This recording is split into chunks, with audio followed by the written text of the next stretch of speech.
Okay, welcome back. So the third pillar that I do want to talk about today is the most important one, arguably, which is exercise.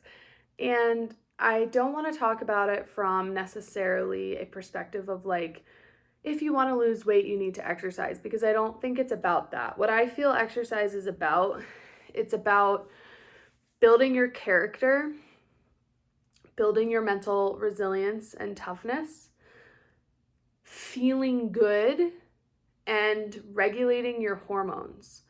So, building your character, it's about knowing like you can push through something challenging. Like the whole point of exercise is that it is tough. Like that's the point. Like put your body under some stress, some healthy stress. For my clients, what I always recommend is weight training. I think it's just so important because it changes our bodies in a really healthy way because it increases our muscle mass. And muscle mass is important because what I learned recently is that actually the more muscle mass you have on your body, the less likely you are to get sick. So this is because your muscles essentially are what allow your body to keep inflammation down. So the more muscle you have, the easier it is to stay healthy. So this is a big one for me because I work out all the time because I'm like obsessed with working out and I never get sick. Like I haven't been sick in probably 2+ years. Like sometimes I get a sore throat or something like that, but that's a huge one, right? So think about exercise as taking your vitamins for the day. And that's the way that I see it. And so when you're starting an exercise journey, I think the most important thing to think about is how can I make this so much in my routine that exercise feels like I am taking my multivitamin for the day. And I think this comes from doing things that you like. So if you love to walk, set a walking goal for yourself. Walking is not really like, it's a supplement. I wouldn't say it's actually like an exercise thing, but there's like walking, there's swimming. My hands are literally the hands of an 80-year-old. This is what happens when you rock climb. Your hands get really fucking ugly. Look at this. Oh my gosh. Walking, weight training, trying to think of things that everyone would have access to. Swimming pool, running, cycling, yoga, Pilates. The most important thing is that you're putting your body under enough stress that it needs to then actually adapt and make change. So this is why I'm basically just going to champion weight training in this video, because anyone can pretty much access a relatively affordable gym. And if not, you can get dumbbells and have them at your house.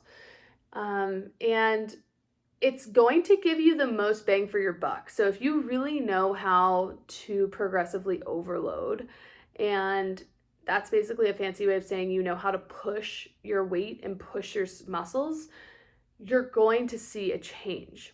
So for me, I used to always do like low weight, high reps, right? Like a lot of women do this. And I was fluffy. I also did cardio like 6-7 days a week. Like I love cardio. I personally, I love cardio for my mental health, but it was not giving me results. The only time cardio really gave me results is when I was pushing such a high stress load on my cardio. So like I was an Ironman athlete training for Ironman, and I had a coach and he would like make us run up the bridge as fast as we could.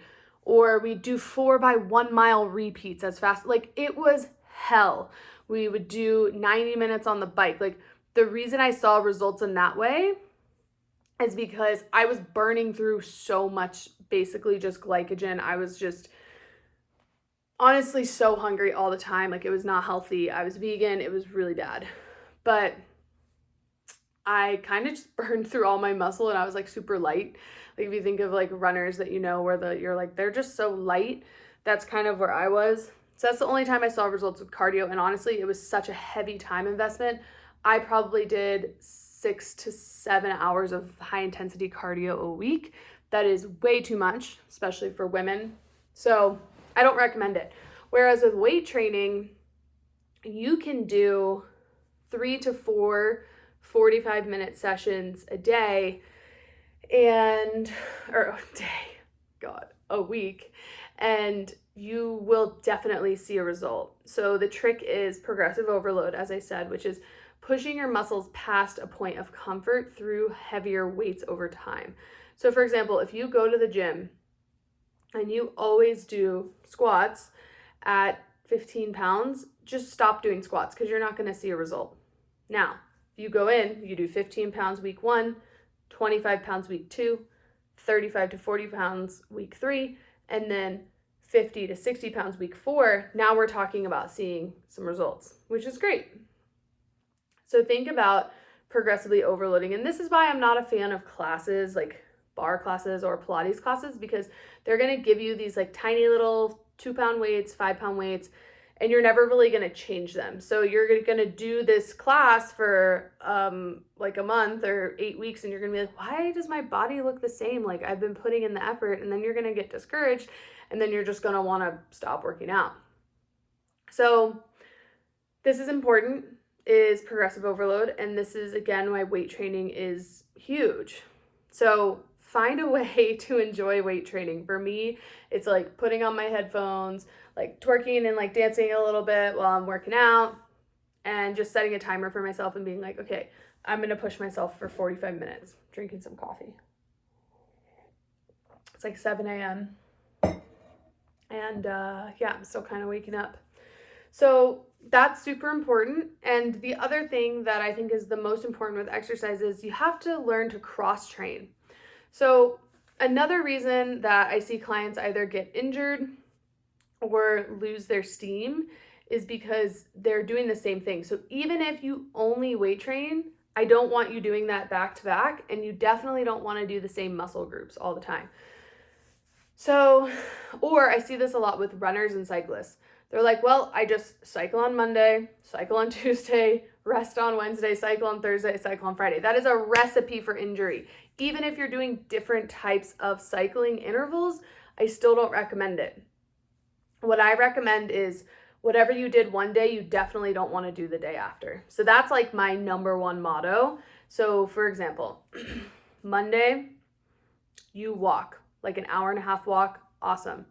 Tuesday, this is like a sample program I would give you. Tuesday, you're going to weight train.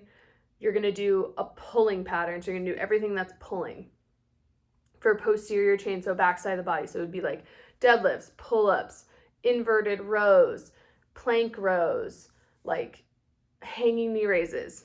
Then Wednesday, I would say do cardio, like run, do running intervals. You don't have to go for a 10-mile run. Do 30 minutes of running intervals. Thursday, weight training push, front side of the body. So anterior, it would be like squats, hip thrust, push-ups, sit-ups, something like that. And then Friday, I would say do like long, steady distance. So a long hike, an easy run, an easy spin. Saturday, weight training, push, pull, full body, where you do partially push exercises, partially pull, and then rest on Sunday. So you notice that every single day, there's never a day you're doing the same thing. And I think that this is like so important. And this is really the secret sauce to longevity, right? We don't always want to be doing the same shit. Like, we want to switch it up because our body will wear down if we're not, A, weight training, because weight training keeps the muscles and the bones strong, but B, like, our body will wear down if we're doing the same shit every day. That's why, like, runners, did you know that runners in the US, it's like 61% of runners at any time in the US are injured? Like, that's crazy.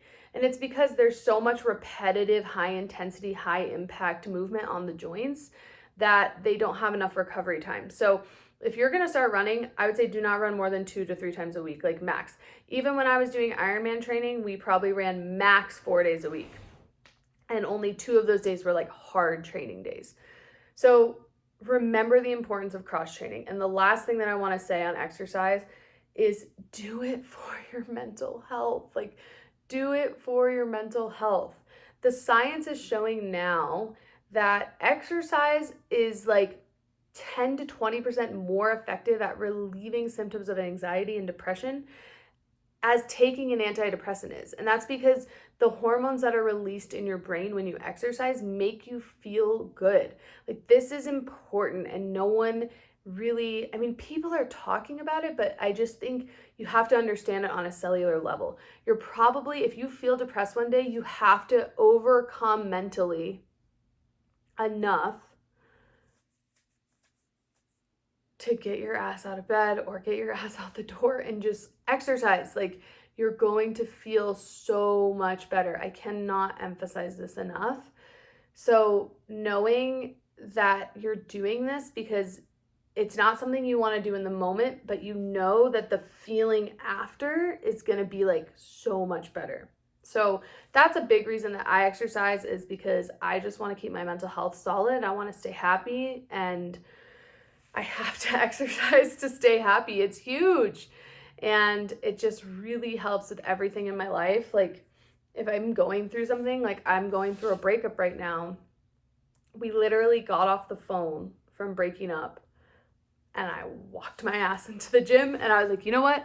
I'm going to work out. This is not going to be the best workout, but I'm going to go in, I'm going to set my timer for 45 minutes, and I'm going to lift weights, because I know that I'm going to be so much better off than if I just lay in my bed. Like, laying in your bed is static energy. We want to be like moving energy through the body, through walking, through hiking, through running, through weightlifting, through swimming, through dancing, through singing, like anything you can do to like move the energy in your body.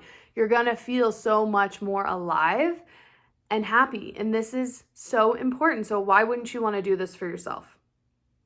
You have to do this for yourself. So exercise is huge, huge, huge, huge. The other thing that I always say is, if you don't even know where to start with a step goal. I am doing 12,000 steps a day, and you would be surprised. It's actually really easy to do if you just add in like little walks here and there. And that's like 5.5 or 6 miles of walking a day. And this should be the norm. Like, we are so deconditioned as a society to be so fucking lazy. Like, it should be the norm that you walk 4 to 5 miles a day. Like, it's just not that much. Like, if you're only walking a mile a day, you are sedentary, and sedentary lifestyles create disease, okay? So exercise, it's the elixir. It's the best thing you can do for your body. I'm probably sounding really preachy because like I'm a personal trainer, so this is what I do for a living. But I'm telling you, it's the best. So hopefully that was helpful, and I gave you some reasons why you should exercise. If you have questions about that, or you want to start coaching with me and you want a customized program for you specifically and your body composition goals, feel free to reach out to me. My links are below. Please like and subscribe, and I will see you on the next one with Coaching by Blaze.